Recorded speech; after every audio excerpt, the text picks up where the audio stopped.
Olá! E aí, motivado? Eu espero que sim, porque hoje nós vamos continuar com o assunto motivação. Nós falamos no módulo passado que motivação tem N teorias, é super importante para a organização, porque está ligado ao conceito de desempenho e que a gente tem teorias de conteúdo e teorias de contexto dentro do processo de motivação, não é isso? Nós falamos de Maslow, teoria da hierarquia das necessidades, nós falamos do Herzberg, que tem caído muito em prova, falamos do McClelland e falamos também, né, da teoria X e da teoria Y do MacGregor. Hoje a gente vai falar de uma última teoria de conteúdo que ainda tem caído em concurso. Olha, não cai tanto como Maslow, mas quando cai, pega muita gente erra. Sabe por quê? Nós vamos estudar uma teoria chamada teoria ERG do Alder. Essa teoria, ela é uma revisão da teoria de Maslow. Sim, é uma revisão da teoria de Maslow que o Alder, que é um seguidor dele, vai fazer, só que muda algumas coisas. E aí, quando cai em prova, o examinador tenta te confundir. Vamos dar uma olhadinha? Olha lá, teoria ERG do Alder. Alder vai rever a teoria de Maslow e vai dizer que a motivação se deve a 3 tipos de necessidades. Lembra que o Maslow falavam que eram 5? E que estavam dispostos numa pirâmide, numa hierarquia rígida? Alder vai rever e vai dizer o seguinte: não, essa hierarquia não é rígida, ela continua existindo. Então, ó, continua existindo uma hierarquia aqui, ó. Necessidade existencial, necessidade relacional, necessidade de crescimento. Só que essa hierarquia não é rígida. As necessidades existenciais referem-se às necessidades básicas de Maslow e à necessidade de segurança. Então eu tenho aqui, ó, fisiológica mais segurança. Agora Alder vai dizer que são necessidades existenciais. Aí, Alder vai dizer o seguinte: o indivíduo busca as necessidades existenciais. Quando ele alcança essas necessidades existenciais, cuidado, quando ele alcança totalmente ou parcialmente, por isso que a hierarquia não é rígida, ele evolui para uma necessidade relacional. Olha lá, o que são necessidades relacionais? São necessidades que referem-se, né, relacionadas às necessidades sociais e à parte da estima que se refere ao reconhecimento do outro. Opa, isso aqui é importante. Alder, ele vai separar a estima. Em estima 1, vamos chamar de estima 1? Estima 1 e estima 2. A estima 1 refere-se ao reconhecimento do outro. É uma necessidade relacional para Alder. E aí, ele vai dizer depois que o indivíduo evolui para uma necessidade de crescimento. Crescimento refere-se às necessidades de estima 2, vamos chamar de estima 2, que é o autorreconhecimento e a autorrealização. Na verdade, o que Alder faz é dar uma outra estrutura para a teoria de Maslow. Primeiro, ele vai dizer que continua tendo uma hierarquia, mas que essa hierarquia não é rígida, ou seja, a minha necessidade relacional, ela pode não estar totalmente satisfeita, que eu já posso evoluir para uma necessidade de crescimento. Outra diferença de Alder para Maslow, olha aí, a separação da necessidade de estima. Parte dela fica como necessidade relacional, parte dela fica como necessidade de crescimento. Você deve estar se perguntando aí em casa: professora, por que a teoria chama ERG se as iniciais são ERC? Pois é porque ERG vem das iniciais desses termos em inglês. E acaba que existenciais e relacionais coincidem, né, com a palavra em português. Mas o crescimento não, ele vem de growth, que começa com G, então ficou teoria ERG. Algumas bancas já cobram essa teoria como teoria ERC, ok? Não está errado, é a teoria do Alder. Alder vai fazer uma revisão, vai mudar algumas coisas e, claro, o que a banca vai cobrar no concurso? Exatamente as mudanças que aconteceram nessa teoria do Alder, ok? Então fica atento com relação a isso, beleza? Vamos resolver alguns exercícios que não deu tempo da gente ver no módulo passado? Vamos dar uma olhadinha e aí a gente já faz uma revisão. No módulo passado, a gente viu essa questão 3, ó. Na teoria dos dois fatores de Hesber, pode-se afirmar que a ausência de fator motivacional causa desmotivação. A gente viu que esse item está errado. Aí a gente viu outro, olha, vamos ver outro item agora de Hesber, para a gente ver um de Alder. Olha o de Hesber. Para Hesber, na teoria dos dois fatores, é possível afirmar que a presença de fator higiênico causa desmotivação. Ah, eu tenho certeza que essa aqui você vai acertar. Você vai dizer que ela está errada, não tá? Sabe por quê? Porque a gente aprendeu que dentro de fator higiênico tem o salário também, não tem? Fala sério, o salário causa desmotivação para você? Quer dizer que você vai passar no concurso, ganhar 10 mil reais, você vai ficar desmotivado? Não, imagina, né? A gente vai ver, a gente viu que o fator higiênico, a presença dele, causa o quê? Neutralidade. A ausência causa desmotivação, ok? E uma teoria sobre, olha, uma questão sobre Alder, que a gente acabou de ver. Para Alder, a teoria ERG não altera em nada a teoria de Maslow, sendo apenas uma revisão simplificada. Certo ou errado, aluno? Ah, claro, né? Banca, você não vai me pegar nessa. Esse item está errado. Altera sim, altera muito, né? A gente viu que altera bastante, então esse item está errado. Tranquilo, né? Eu sei que você está acertando em casa, eu sei que você está aprendendo. Agora, a gente precisa estudar mais sobre motivação. A gente precisa falar de uma parte que se refere aí às teorias extrínsecas. Olha só, a gente falou de Maslow, a gente falou de Hesber, a gente falou do Alder, a gente falou do MacGregor, e todos eles vão tentar explicar a motivação do ponto de vista interno, você percebeu? Motivação como necessidade, motivação como reconhecimento, motivação como algo intrínseco ao indivíduo. Acontece que começou a surgir alguns pesquisadores que ficaram incomodados com isso. Como é que eu, que sou sua gestora, que sou sua chefe, vou saber em qual nível da pirâmide de Maslow você está? Não tem como eu saber isso. Agora que você é estudante, né, que você está estudando aí para passar no concurso, eu imagino que você está pensando na necessidade de segurança, né, estabilidade, fisiológica também? Ah, ok, fisiológica também. Mas e quando você for funcionário? E aí, como é que eu sei qual é a sua necessidade? Como é que eu sei, dentro da ideia do McClelland, qual é a necessidade que se sobressai em você? Não tem como eu saber, né, diretamente. E aí, as teorias extrínsecas que a gente vai ver agora vão partir desse princípio, que é muito difícil motivar com foco da teoria de conteúdo. Então, eles vão abordar motivação como um produto do processo, como um produto do contexto, como algo que está fora do indivíduo e que o gestor deve buscar para motivar seus colaboradores. Vamos ver a primeira teoria de contexto, de processo. Dá uma olhadinha. Teoria do reforço. A teoria do reforço parte da ideia de que a motivação é um comportamento. Olha que legal! Motivação é um comportamento. Como é que eu sei que você está motivado ou não? Pelo seu comportamento, pela forma como você se comporta diante de uma dada situação. Então, para a teoria do reforço, motivação é um comportamento. E aí, se é um comportamento, olha o que a teoria vai dizer. Para aumentar a emissão desse comportamento, é preciso reforçá-lo, é preciso dar ênfase a esse comportamento. Então, olha só o que eles vão dizer. O gestor interessado em motivação, o que ele precisa fazer? Reforçar o comportamento motivado.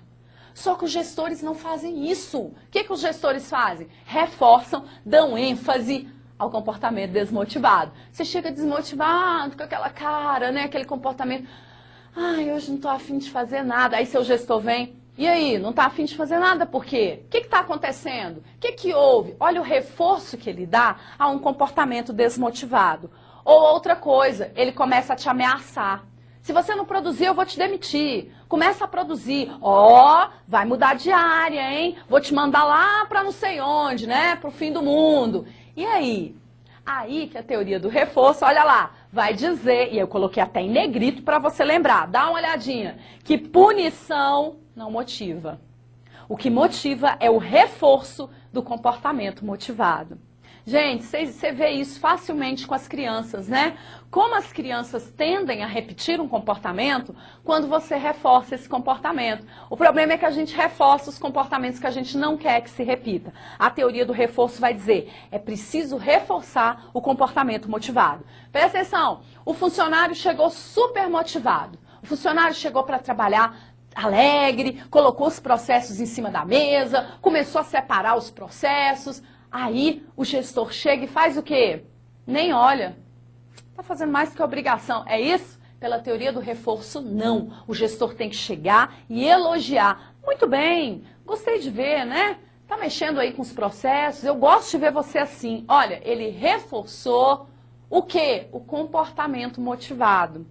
O que a teoria do reforço vai dizer? A emissão desse comportamento tende a aumentar.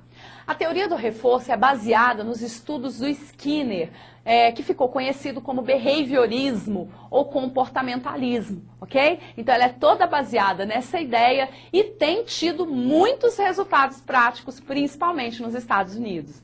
Você viu como tira da coisa interna e joga para o ambiente, joga para o gestor? É comportamento, ok? Muito boa a teoria do reforço, né? Para uma ação prática aí de motivação. Vamos ver a outra teoria.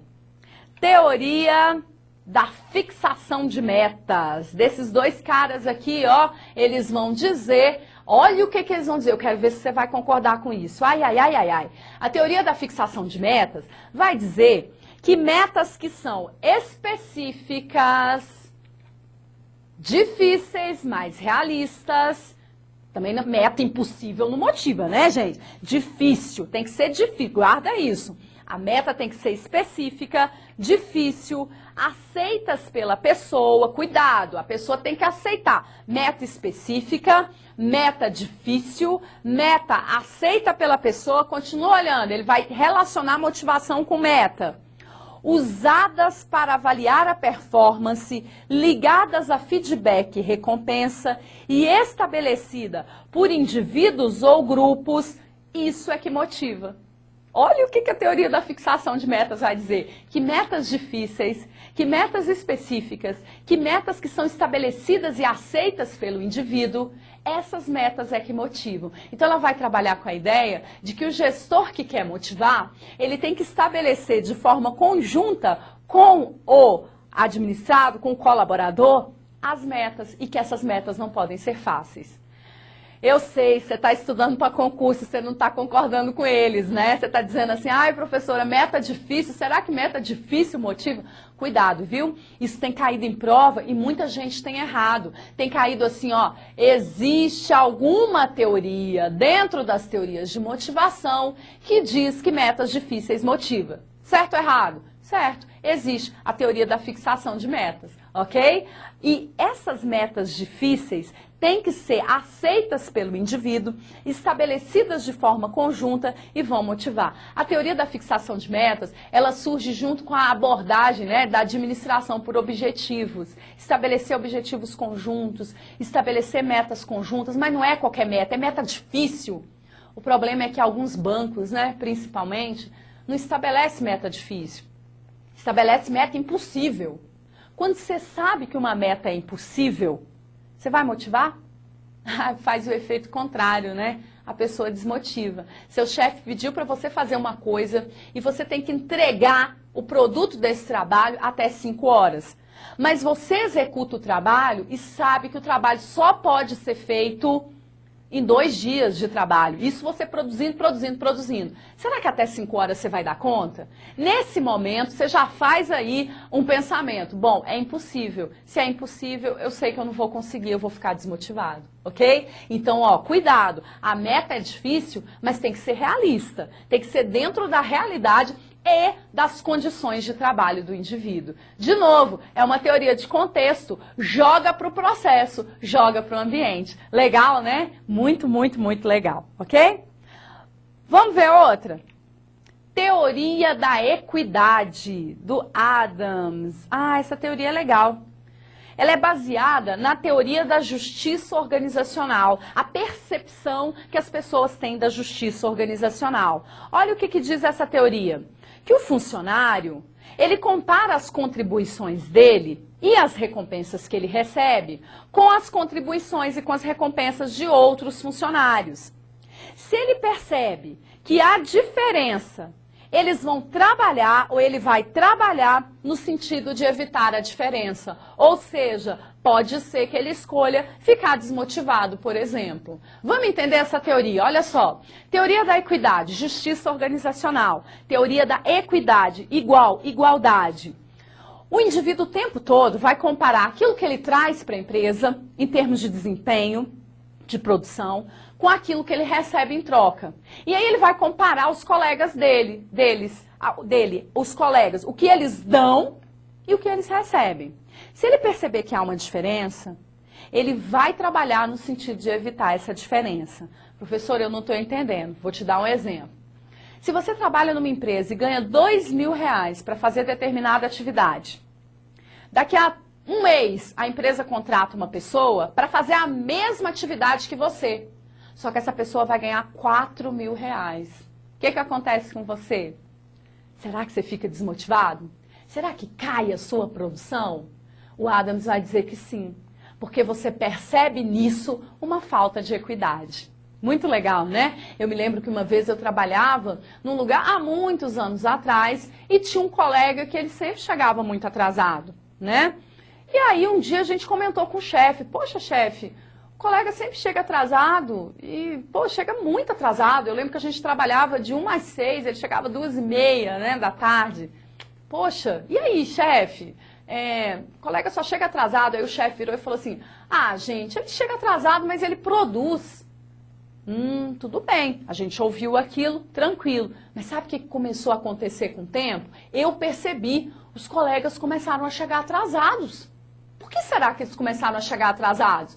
Ora, se o colega chega atrasado e produz, e eu chego no horário e também produzo muito, e era uma área que a gente trabalhava muito, sabe?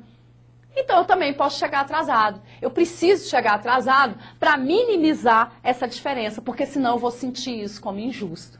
Eu sei, você pode não concordar, né? O exemplo é só para clarear, para você poder entender o que o Adams está dizendo com relação à equidade. Então o que Adams vai defender?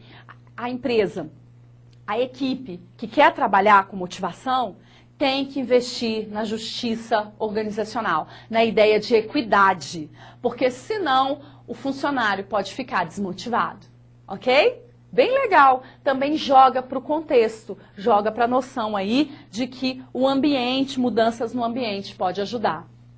Vamos para uma outra teoria de contexto? Ai, ai, ai, essa é difícil, hein? Teoria da expectância. Professor, essa palavra é muito estranha. Expectância, vamos entender. Teoria da expectância foi criada pelo Victor Vron. Ele também é psicólogo, é pesquisador e ele vai defender o que ele chama de teoria contingencial de motivação. Guarda esse nome. Por quê? Porque às vezes na prova não vem escrito expectância, vem escrito teoria contingencial de motivação. O que Vron vai dizer? Vron vai defender que o processo de motivação deve ser explicado em função dos objetivos e das opções de cada indivíduo e das expectativas de atingir esses mesmos objetivos, contrariamente às teorias de necessidades de Maslow e Hesby, uma vez que estas não têm em consideração as diferenças individuais. Então olha só, o Vron vai levar em conta, para desenvolver a teoria dele, as diferenças individuais entre as pessoas. Vron vai dizer que o indivíduo ele compara algumas variáveis, que ele vai chamar de força, e o indivíduo compara e vê e decide se vai ou não ficar motivado. Por isso que é contingencial, varia de acordo com as contingências de cada um. O indivíduo compara e escolhe se vai ou não ficar motivado. Isso é o que Vron vai defender aí na teoria dele. Vron vai trazer a fórmula da motivação. Você não está atrás da fórmula da motivação? Então agora você vai ter essa fórmula da motivação. Vamos dar uma olhadinha? Olha aí a fórmula da motivação. Motivação é o produto da expectativa vezes a valência vezes a instrumentalidade. Olha aí o desenho. Motivação é produto da expectativa vezes a valência, vezes a instrumentalidade. Essa é a fórmula. Bom, só para a gente já entender essa fórmula.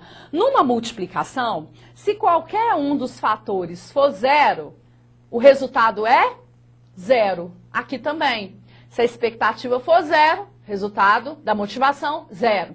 Se a valência for zero, resultado da motivação, zero. E se a instrumentalidade for zero, o resultado é zero. Outra coisa, numa fórmula matemática de multiplicação, a ordem dos fatores não altera o produto. Então, você vai ver em prova, essa mesma fórmula que vem V e E, V, I, não tem problema, ok? A ordem dos fatores não altera o produto. Ok, pessoal?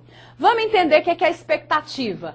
A expectativa é o indivíduo saber que determinado resultado vai levar a um objetivo. Olha só, o que é a expectativa? Eu saber que eu vou empreender um esforço e que esse esforço vai gerar um resultado. Claro que se eu não sei fazer a tarefa, ou se eu sei que eu vou fazer um esforço danado e que não vai gerar nenhum resultado, isso vai me levar ao quê, hein? Exatamente, a ficar desmotivado. Eu vou passar horas escrevendo um relatório, eu vou pesquisar, eu vou colocar a bibliografia, vou fundamentar o relatório e quando ele estiver pronto, o meu chefe vai pegar esse relatório, vai apagar meu nome e vai colocar o nome dele. Eu sei que o esforço que eu tive não vai gerar resultado nenhum. E aí, qual a primeira coisa da próxima vez? Quando seu chefe pedir um relatório para você? Expectativa zero, motivação zero, ok? Então a expectativa é esse, saber que um resultado vai levar a um objetivo. Instrumentalidade, olha o que é instrumentalidade, dá uma olhadinha. Instrumentalidade, o indivíduo saber que uma recompensa está atrelada a esse resultado, né? Então primeiro eu tenho que saber que o resultado vai levar a um objetivo, depois eu tenho que saber que esse objetivo, que esse resultado também vai ter uma recompensa atrelada. Cuidado! O que é recompensa? Eu posso afirmar que recompensa, que instrumentalidade é só dinheiro? O que você acha? Sim ou não? Tá. Nesse momento é, né? Você está balançando a cabeça aí dizendo que é. Para a teoria de Vroom, não. A recompensa, a instrumentalidade, saber que tem uma recompensa atrelada ao resultado, pode envolver dinheiro ou não. Recompensa pode ser um tapinha nas costas, pode ser um elogio, pode ser um reconhecimento público, pode ser uma foto escrito funcionário do mês. Tudo isso pode ser uma recompensa. Mas o indivíduo tem que perceber que uma determinada ação vai gerar um resultado e que esse resultado tem uma recompensa atrelada, ok? E o outro, e a valência? O que é a valência? Vamos ver? Valência, valor. O valor que essa recompensa tem para o indivíduo. Se não tem valência, não tem motivação. Se não tem instrumentalidade, não tem motivação. Então, olha a fórmula da motivação. Primeiro, eu tenho que saber que um determinado esforço vai gerar um resultado. Depois, eu tenho que saber que, atrelado ao resultado, eu tenho uma instrumentalidade aí que é uma recompensa. E segundo, essa recompensa tem que ter valor para o indivíduo. Gente, será que todo tipo de recompensa tem o mesmo valor para todo mundo? Fizeram uma pesquisa recente no tribunal que eu trabalho e uma recompensa que teve valência para a maioria dos funcionários foi a folga. Será que eu posso afirmar que folga, ganhar um dia de folga, tem valência para todo mundo? Eu tenho uma amiga que folga não tem valência para ela. Ela adora ir para o trabalho, ela adora estar no trabalho, ela não gosta de ir embora, ela não tira férias, ela gosta de estar no ambiente de trabalho. Será que se eu oferecer folga para ela, vai ter valência? Se não tem valência, vai motivar? Ai, folga para mim tem valência, adoro ficar em casa à tarde, assistindo televisão, né? Aí eu acho uma delícia. Mas será que tem valência para todo mundo? A ideia é essa. Motivação, para a Vroom, é algo mais personalizado. É algo que vai variar de indivíduo para indivíduo. Então não faz sentido estabelecer recompensas coletivas, por exemplo. Porque o que tem valor para mim pode não ter valor para você. Essa é a ideia da teoria de Vroom. Eu sei que quando você vai ler, fica tão truncado, fica tão difícil, né? Então aqui o nosso objetivo é facilitar para você essa questão aí da teoria do Victor Vroom, ok? Muito legal a teoria, né? As teorias de contexto, gente, elas são mais fáceis do que as teorias de conteúdo, vocês viram? Por quê? Porque estão atreladas aí às situações do ambiente, às situações do contexto, né? Acho que a mais difícil é a do Victor Vroom. Você tem que lembrar que ela é contingencial. Se ela é contingencial, ela varia de pessoa para pessoa. O indivíduo compara forças, que ele vai chamar aí, né, de expectativa, instrumentalidade e valência, são 3 forças, e essas 3 forças vão variar de indivíduo para indivíduo. Expectativa, saber que um esforço vai gerar um resultado. Saber que eu tenho instrumentalidade, ou seja, que esse resultado vai gerar uma recompensa, que pode ser de primeira ordem ou de segunda ordem, pode ser dinheiro ou não, e que essa recompensa tem que ter valor para o indivíduo. Ok? Tranquila a teoria de Victor Vroom. Falamos do Adams, da teoria da equidade, falamos da teoria da fixação de metas e falamos da teoria do reforço. Vamos fazer os exercícios? Tem um exercício bem legal que caiu numa determinada prova, que trabalha com todas as teorias de liderança. Vamos juntar o módulo passado com esse e vamos trabalhar com várias teorias de liderança. Vamos ver? Foi uma questão que caíram vários itens. Dá uma olhadinha. Então, ela tem um comando grande. Ah, professora, eu não gosto de comando grande. Fico com preguiça de ler. Não fica não, porque o comando traz aí algumas informações. Olha só. Uma empresa de prestação de serviço de limpeza, há 10 anos no mercado, teve suas metas de contrato elevadas em 1/3 por um novo grupo de dirigentes, sem acréscimo no seu quadro de pessoal. Ai, ai, ai, né? Isso quer dizer que as pessoas vão ter que trabalhar mais, né? Com o mesmo número. Gerou indignação, olha aí, diante da perspectiva de terem de trabalhar mais sob as mesmas condições de trabalho. Agora vem o comando. Contudo, foram tomadas algumas medidas que provocaram alta motivação na maioria dos funcionários e permitiram que as metas definidas fossem alcançadas. Ok. Aí, olha só o que ele fala. Com base nessa situação hipotética e à luz das teorias motivacionais, julgue os itens seguintes no que se refere a medidas que permitiram o alcance desses resultados. Então, vamos ver. São vários itens, todos baseados aí nesse estudo de caso. Você tem que lembrar, ele está falando à luz das teorias. Ele está dizendo qual teoria? Não. Pode ser teoria de conteúdo, pode ser teoria de contexto, pode ser qualquer teoria. Então nós vamos fazer o seguinte, nós vamos responder os itens, mas eu quero que você pense aí em casa, ao estarmos lendo o item, qual é a teoria de motivação que você se basearia para responder esse item? Vamos fazer assim? É uma brincadeira para você assimilar as teorias de motivação. Volta lá então. Primeiro item. Os dirigentes devem ter usado como principal estratégia a ameaça de demissão daqueles que não se engajassem nas novas metas. Será que produziria motivação, gente? Certo ou errado? Errado. À luz de qual teoria? Ameaça de demissão, punição. Vai contra qual teoria? Isso, teoria do reforço. Errado esse item. Segundo item, podem ter sido definidas metas individuais a partir de estudo realizado acerca do desempenho de cada empregado, incluindo-se uma expectativa de resultado um pouco maior que até então apresentada pelo empregado. Nossa, muita gente errou esse item, sabe por quê? Esse item fala de uma expectativa de resultado maior. Ora, expectativa de resultado maior, já aumentaram meta? Como é que vão aumentar ainda a minha expectativa de resultado, né? E será que isso motiva? Vamos voltar na questão? Claro que motiva. Item correto. À luz de qual teoria? Teoria da fixação de metas, ok? Outro item, as metas individuais podem ter sido ampliadas sem distinção e o foco da administração ter sido a definição de estratégias de punição para aqueles que não alcançassem os resultados esperados. Errado também. Vai contra qual teoria? Teoria do reforço. Vamos ver mais. Pode ter sido realizada pesquisa para identificar as expectativas dos empregados quanto às consequências de um melhor desempenho, visando definir um novo plano de recompensa.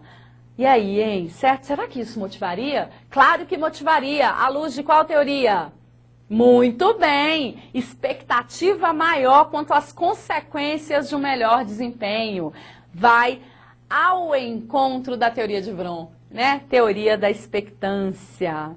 Legal ou não é, gente, essa questão? Fala de vários casos, né? Relaciona aí com esse estudo de caso. Muito legal essa questão. Eu acho que você acertou. Não acertou? Errou? Não, não vai ficar triste não. Aqui é o momento de você errar. Na prova é que você vai acertar tudo, ok? Bons estudos, foco e até o próximo módulo.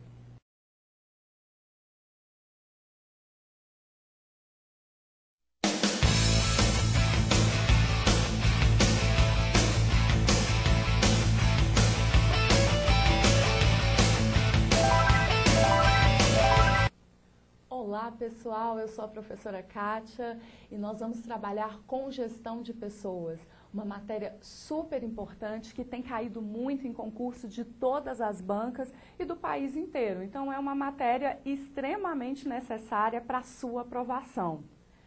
Gestão de pessoas. Quando a gente fala gestão de pessoas, será que ela sempre existiu? Quando a gente pensa que as pirâmides do Egito, os grandes monumentos que existem há tanto tempo, foram construídos por pessoas, deve ter havido algum tipo de gestão, não é isso? Mas a gestão de pessoas, como uma área de estudo, da forma como vem caindo em prova, é algo que vai coincidir com a industrialização. Ou seja, a gente vai falar da gestão de pessoas, da forma como ela vem caindo em prova, a partir aí do começo do século XX. Como é que era no começo do século XX? Bem, a industrialização trouxe uma nova forma de produção, saiu daquela ideia do artesanal e foi para uma ideia de produção em massa.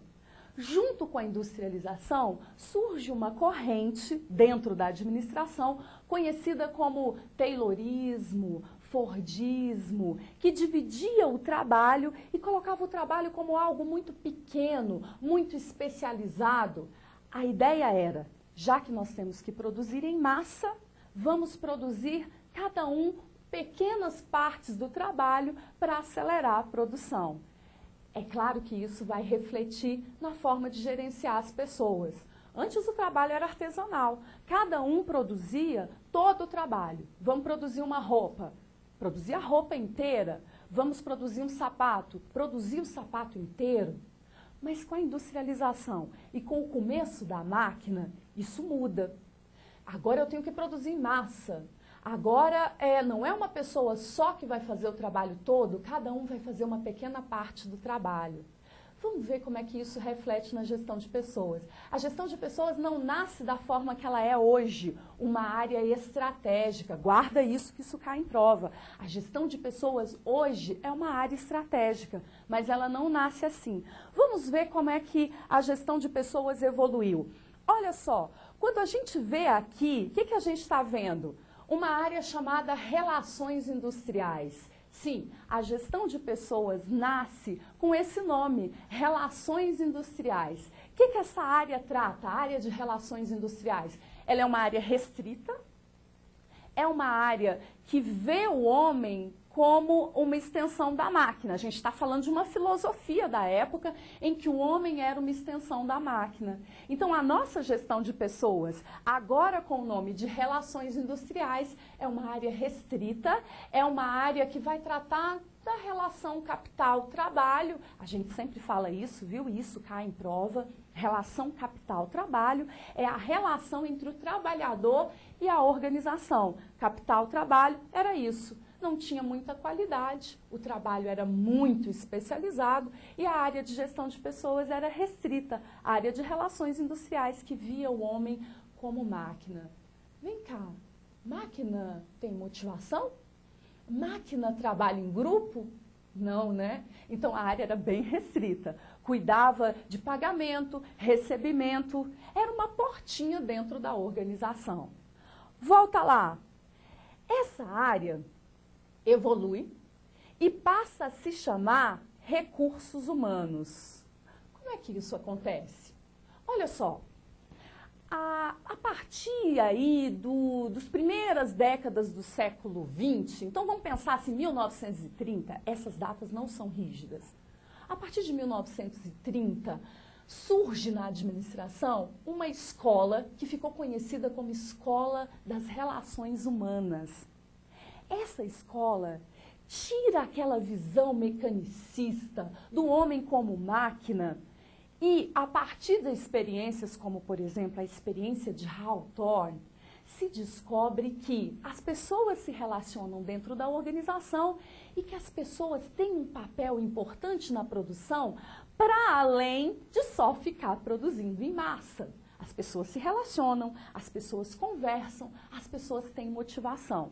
A área de relações, a escola de relações humanas dá esse start, esse começo para uma mudança na gestão de pessoas. E a gestão de pessoas, que era uma área simples, chamada relações industriais, evolui para uma nova área, olha lá, chamada recursos humanos. Essa eu acho que você lembra, né?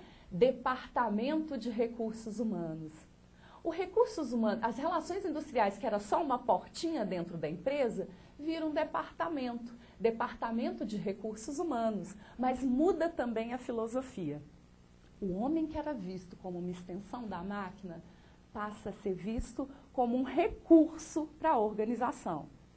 Bom, recurso é melhor que máquina, mas ainda é um recurso.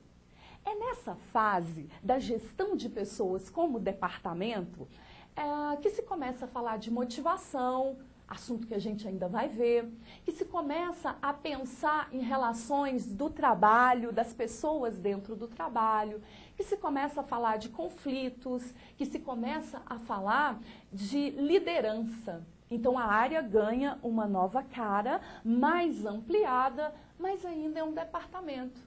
E é um departamento que centraliza as funções de gestão de pessoas. Bom, vou avaliar desempenho. Quem é que vai cuidar do desempenho? A área de recursos humanos. Quero demitir um funcionário. Ele não tem mais o perfil para a minha área. Quem é que vai demitir esse funcionário? A área de recursos humanos. Tudo era muito centralizado nessa área, que agora ganhou uma cara melhor, uma cara maior dentro da empresa. Mas olha só, a partir de 1990, que a gente chama de era da informação, muita coisa acontece no mundo. E a área que era recursos humanos passa a ser chamada gestão de pessoas. Qual a diferença entre recursos humanos e gestão de pessoas? Bom, vem a industrialização, vem a globalização, vem a informática. Tudo isso mexe muito com as organizações. A informação passa a ser rápida, as empresas passam a competir, né, mais perto uma das outras, porque vem a internet, o mundo muda a cara, as organizações mudam também. E a área de gestão de pessoas? Vai continuar sendo um departamento de recursos humanos? Vai continuar vendo as pessoas como recurso? Não, a área de gestão de pessoas evolui, deixa de ser recursos humanos e passa a se chamar área de gestão de pessoas. Aí sim, aí começa o nosso estudo para concurso, né? A área de gestão de pessoas passa a ser estratégica, porque ela tem relação direta com o alcance dos objetivos organizacionais. As pessoas deixam de ser vistas como recursos e passam a ser vistas como parceiras. Qual a diferença disso? Opa, o parceiro tem responsabilidade também dentro da ideia da produção. Então, o que era recurso, o que eu tinha ainda uma ingerência, passa a ser o meu parceiro, passa a ser responsável também pelo sucesso da organização. Isso é bom. Olha só o que acontece. Há diferenças entre os recursos humanos e a gestão de pessoas em termos de mundo. Olha só, primeira coisa, lá no recursos humanos, lá no RH, o foco é na função. Aqui na gestão de pessoas, não. O foco vai ser o resultado, o foco passa a ser o negócio. Lá no RH, eu tinha uma ideia de estabilidade. Olha só, no RH, O mundo era muito estável e as organizações também. A pessoa entrava na empresa fazendo uma atividade, passava 30 anos fazendo a mesma atividade e se aposentava fazendo a mesma atividade. E agora, na gestão de pessoas? Olha lá, eu saio da estabilidade e vou para uma ideia de melhoria contínua. Esse ano eu produzi um carro, ano que vem eu tenho que produzir um carro melhor. Esse ano eu produzi aí um excelente sapato que foi super falado no mundo, esse ano eu tenho que produzir um melhor. Negócios, serviços, produtos, sempre com a ideia de melhoria contínua. Olha no RH o que eu tenho? Comando vertical. Claro que é um comando vertical de cima para baixo. Olha só, lá no RH, o comando vertical ficou conhecido com aquela frase que você sabe bem. Manda quem pode, obedece quem tem juízo. O chefe era o detentor do saber. Tudo que o funcionário precisava fazer, ele perguntava para o chefe. Aliás, o chefe era que mandava, não é isso? Então, se alguém chegasse num serviço e pedisse uma informação e aquele funcionário não soubesse muito bem, ou às vezes ele até sabia, mas precisava do aval do chefe. Aí o que ele respondia para a pessoa, para o cliente? Só um minutinho que eu vou perguntar para o meu chefe. Não era assim? Comando vertical. Comando é, o meu chefe sabe e eu tenho só que obedecer. Mas nesse novo contexto da gestão de pessoas, será que cabe um funcionário assim? Sempre esperando pelo chefe? Não, aí eu tenho que evoluir. Eu saio de um comando vertical, olha lá, para onde que eu vou? Um conceito que tem caído muito em prova, você já vai ter que saber. Empowerment. Eu saio do comando vertical e vou para o empoderamento do funcionário. Grava esse conceito. Empowerment é dar uma parcela de poder para o meu colaborador. O meu colaborador, o meu funcionário, passa a ter mais autonomia. Claro, porque senão eu não dou conta dessa nova realidade muito mais ágil, muito mais rápida que a era da informação traz. Olha outra diferença do RH para a gestão de pessoas. Eu saio de uma ideia de introversão e vou para o conceito de benchmarking. Isso aqui você tem que saber. Introversão é as empresas totalmente fechadas nelas mesmas. A empresa era um mundinho, a empresa estava lá produzindo, não queria saber o que o outro estava fazendo em termos de processo, de gestão, nada disso. Eu saio da introversão e vou para o benchmarking, outro conceito que você já vai gravar, hein? Benchmarking hoje em dia é muito falado. Eu sou servidora pública há bastante tempo, tem 10 anos que eu sou servidora pública e ultimamente no serviço público a gente tem ouvido muito falar de benchmarking. Benchmarking dá a ideia de extroversão. Eu saio do meu mundinho, eu empresa, e vou até as outras organizações fazer pesquisas de melhores práticas, saber o que as organizações têm feito, como elas têm feito e copiar isso para a minha empresa adaptando. Ideia de extroversão. Outra característica, essa a gente já falou, mas vale frisar. O homem deixa de ser visto como recurso e passa a ser visto como um parceiro da organização, com muito mais responsabilidade, com muito mais empowerment, com foco na melhoria contínua. Essa é a nossa realidade da gestão de pessoas. Então, a gestão de pessoas adquire uma outra cara, porque o mundo adquire uma outra cara e pede uma outra ação com relação às pessoas. É essa área que tem caído em concurso, é essa área que a gente vai estudar bastante, ok?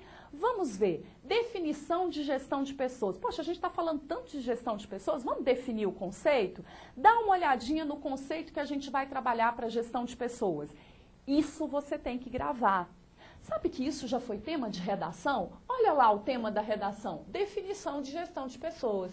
Gestão de pessoas hoje é uma área estratégica dentro da empresa, mas gerenciar pessoas é responsabilidade de linha e função de staff.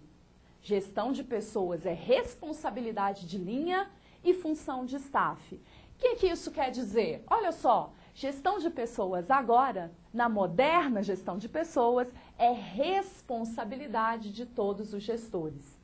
Opa, quer dizer que o gestor pode ser juiz, que ele também é um gestor de pessoas? Isso mesmo.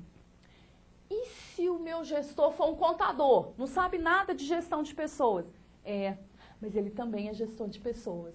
Nessa nova visão, todos os gestores são também gestores de pessoas.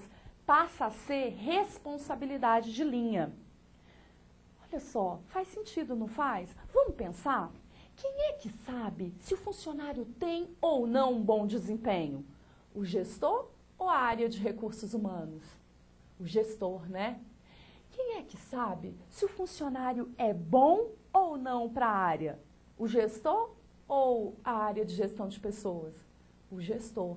Então, o gestor agora adquire a responsabilidade de linha na gestão de pessoas. Ele passa a ser responsável por gerenciar as pessoas dentro da sua área de atuação. Mas espera aí, e o que acontece com a área de gestão de pessoas? Ela desaparece? Lembra que a gente tinha um departamento de recursos humanos? O que aconteceu com ele? Sumiu da empresa? Volta lá para a gente poder ver. Olha só o que acontece com a área de gestão de pessoas. Ela não desaparece. Ela vira uma área estratégica com funções de assessoria e consultoria. Isso é a função de staff. Função de assessoria, função de consultoria. Olha só. Nem todos os gestores vão ter conhecimento de gestão de pessoas. Então, eu vou ter uma área estratégica que vai auxiliá-los nesse processo de gerenciar pessoas. Auxiliá-los de que forma? A área de gestão de pessoas fica abrangente. Ela vai ser responsável por prestar assessoria em como selecionar pessoas, prestar assessoria em métodos de avaliação de desempenho. Ela vai ser uma área de pesquisa, de estudo. Ela vai ser uma área estratégica dentro da empresa. Entendeu a questão do estratégico? Hoje, na era da informação, o mais importante é o capital humano, são as pessoas da minha empresa. Então, a área que vai gerenciar essas pessoas, ela é estratégica porque ela está diretamente ligada ao alcance dos objetivos. Só que ela não vai fazer isso sozinha. Gestão de pessoas passa a ser responsabilidade de linha de cada gestor. Mas é também uma função de staff, ou seja, eu tenho uma área dando suporte, assessoria e consultoria para poder, para ter o alcance de todos esses objetivos. Então, olha, volta lá, gestão de pessoas, responsabilidade de linha e função de staff. Isso tem caído muito em prova e quer dizer o quê? Que o gestor e a área de gestão de pessoas vão trabalhar juntos para cuidar do capital humano, para cuidar das pessoas que agora são parceiras dentro da organização. Ok? Vamos ver mais alguma coisa. Vamos conhecer a carinha da área de gestão de pessoas. Dá uma olhada. A área de gestão de pessoas é grande. A gestão de pessoas enquanto processo. Vamos falar assim agora. A gestão de pessoas enquanto processo, ela tem 6 processos básicos que ajudam a gente a entender. Mas olha só, eu quero que você tenha uma visão sistêmica dessa área. O que é a visão sistêmica? Nós temos 6 processos de gestão de pessoas. O processo agregar, também chamado de prover, o processo aplicar, recompensar, desenvolver, manter e monitorar. Por que eu quero que você tenha uma visão sistêmica? Olha só, esses processos vão trabalhar juntos, vão interagir juntos dentro da empresa para gerenciar as pessoas. Então, nós não estamos falando que o processo aplicar vai trabalhar sozinho, o processo agregar vai trabalhar sozinho, o remunerar vai ficar lá pensando remuneração sozinho. Não, o tempo todo eles estão integrados, eles estão trabalhando e formando um todo dentro da gestão de pessoas, ok? Vamos conhecer um pouquinho cada um desses processos? Volta lá, vamos falar do processo agregar. Agregar é trazer novas pessoas para a organização. Prover a organização de novas pessoas. Olha o que está dentro do agregar. Recrutamento e seleção. Deixa eu voltar aqui. Recrutamento e seleção. Então, a gente tem o recrutamento, a seleção, que são dois processos diferentes, a gente já vai entender por que o recrutamento tem uma função, a seleção tem outros, mas eles estão aqui contribuindo para o processo agregar pessoas, trazer pessoas para a organização. O processo aplicar é um processo importantíssimo, eu quero que você grave bastante esse processo, porque ele cai em prova de forma muito frequente. Olha o que eu tenho dentro do processo aplicar. Avaliação de desempenho, socialização de novos funcionários e a modelagem de cargo. Dentro da modelagem de cargo, eu vou ter a descrição, a análise, o desenho de cargos. As bancas costumam cobrar o que está dentro do processo aplicar. Avaliação de desempenho, socialização e modelagem de cargo. Depois que eu agrego as pessoas na minha organização, depois que eu aplico as pessoas na minha organização, bom, essas pessoas precisam receber uma recompensa. Aí eu tenho o processo recompensar, cuidando de remuneração e benefício das pessoas dentro da organização.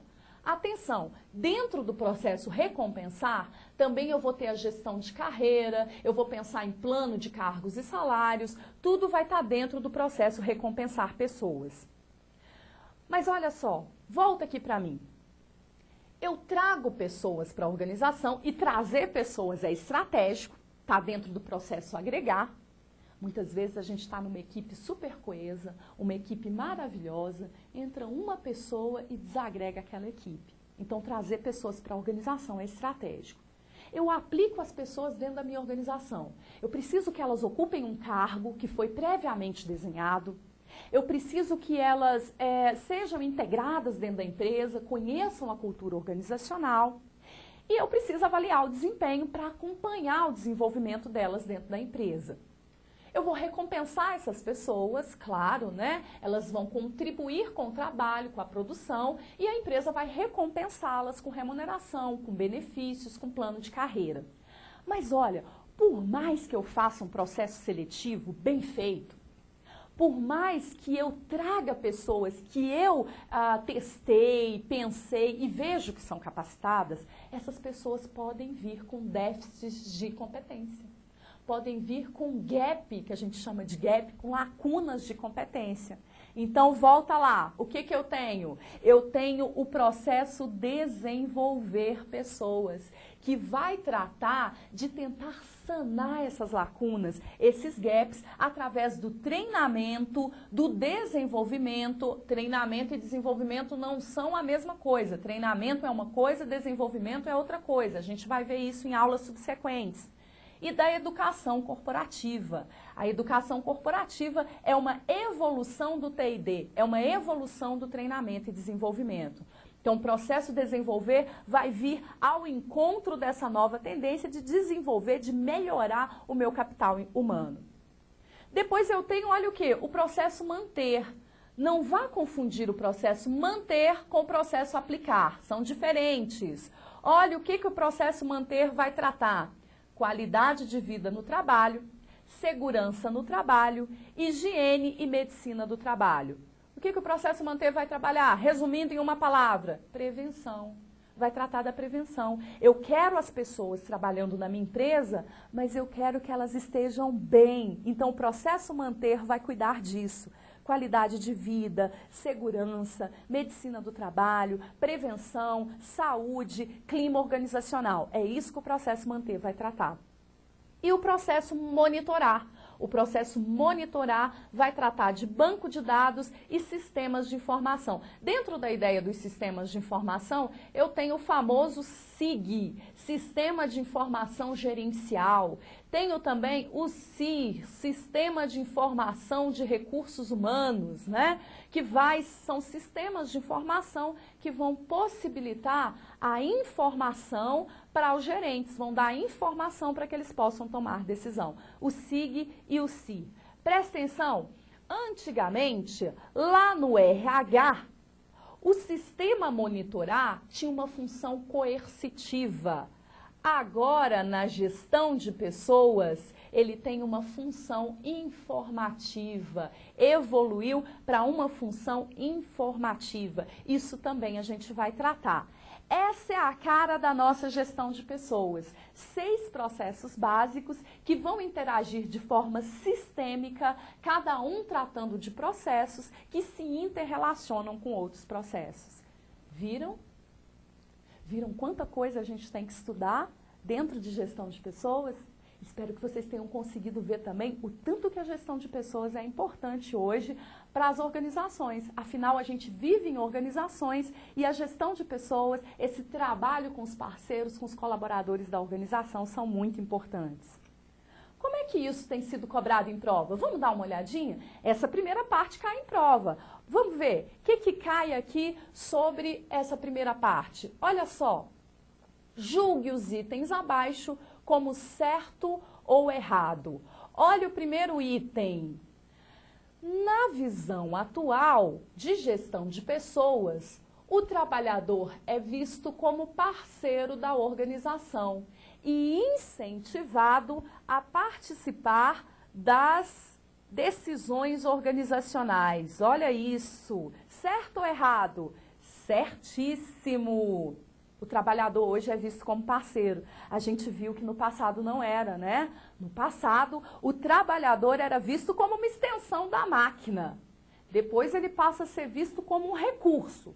Tudo bem que é um recurso humano, não é um recurso material, não é um recurso financeiro, mas ainda é um recurso. Na visão atual, não. Na visão atual, ele é parceiro, incentivado a participar das decisões organizacionais, que é o que a gente chama de empowerment, né? Esse empoderamento, participar das decisões organizacionais. Certíssimo, item correto. Vamos ver um outro item. Olha a letra B. Em organizações públicas, as responsabilidades de gestão de pessoas não são compartilhadas entre as unidades, ficando sob responsabilidade apenas da área de gestão de pessoas. Olha, esse foi um pega aí da banca. Tá errado. Por quê? Toma muito cuidado com isso. O tempo todo, quando a gente estiver falando de gestão de pessoas, o serviço público também está caminhando nessa direção. Tudo bem, pode ser a passos um pouquinho mais lentos do que na iniciativa privada. Afinal, a gente tem limitações legais até no serviço público para implementar algumas técnicas de gestão, algumas metodologias. Mas olha, no serviço público, o conceito de gestão de pessoas também já chegou. Hoje a gente fala no serviço público que é uma área estratégica, que é uma responsabilidade de linha e é também uma função de staff. Por isso o serviço público, as organizações públicas têm investido em treinamento. A gente tem o decreto 5.707 de 2006 que vai falar de treinamento, de desenvolvimento, de gestão por competências. Então o serviço público também evoluiu em termos de gestão de pessoas. Tá um pouquinho atrás, mas evoluiu também. Foi um pega da banca, olha lá a questão, em organizações públicas, também o conceito de gestão de pessoas evoluiu e hoje é responsabilidade de linha e é função de staff, ok? Veja, tudo que a gente viu até agora é importante. Conceito de empowerment, conceito de benchmarking, tudo isso tem sido muito cobrado em prova e eu vou pedir a sua atenção para o que vem aí. Nós vamos estudar todos os processos de gestão de pessoas de forma detalhada para que você possa acertar tudo em qualquer banca que você for prestar concurso, ok? Vamos começar falando do processo agregar pessoas. Agregar é trazer pessoas para a organização. O processo agregar inclui o recrutamento e inclui a seleção de pessoas. Só que recrutamento e seleção não é a mesma coisa. Hoje, a gente não tem mais usado a palavra recrutar. Dá uma olhadinha. Apesar de recrutamento ainda ser algo que vem caindo em prova, que é usado, a gente está substituindo recrutamento pela palavra atração, que é o próprio conceito. Recrutamento é a atração de pessoas para participarem do processo seletivo. O recrutamento é um processo de comunicação. Grava isso. Recrutamento é um processo de comunicação. E a seleção? Seleção também está dentro do processo agregar, também é estratégica. Seleção é escolha. A palavra-chave da seleção é escolha. Enquanto o recrutamento vai atrair novas pessoas, a seleção vai escolher o melhor candidato de acordo com o perfil do cargo e com o perfil da organização. Será que é possível uma pessoa ter o perfil do cargo e não ter o perfil da organização? Sim. A cultura organizacional varia, né? Cada empresa tem a sua, e aí é importante que o candidato também tenha o perfil da empresa. Se a empresa tem um perfil mais agressivo, se a empresa tem um perfil mais conservador, o candidato tem que vir ao encontro desse perfil. Então, olha lá, recrutamento, atração de pessoas, processo de comunicação, seleção, escolha do melhor candidato de acordo com o perfil do cargo e da empresa, e é um processo de comparação e decisão. Recrutamento não escolhe, atrai. Seleção não atrai. Os candidatos já foram atraídos e é um processo de escolher o melhor candidato, comparando esses candidatos e decidindo. Até o próximo bloco.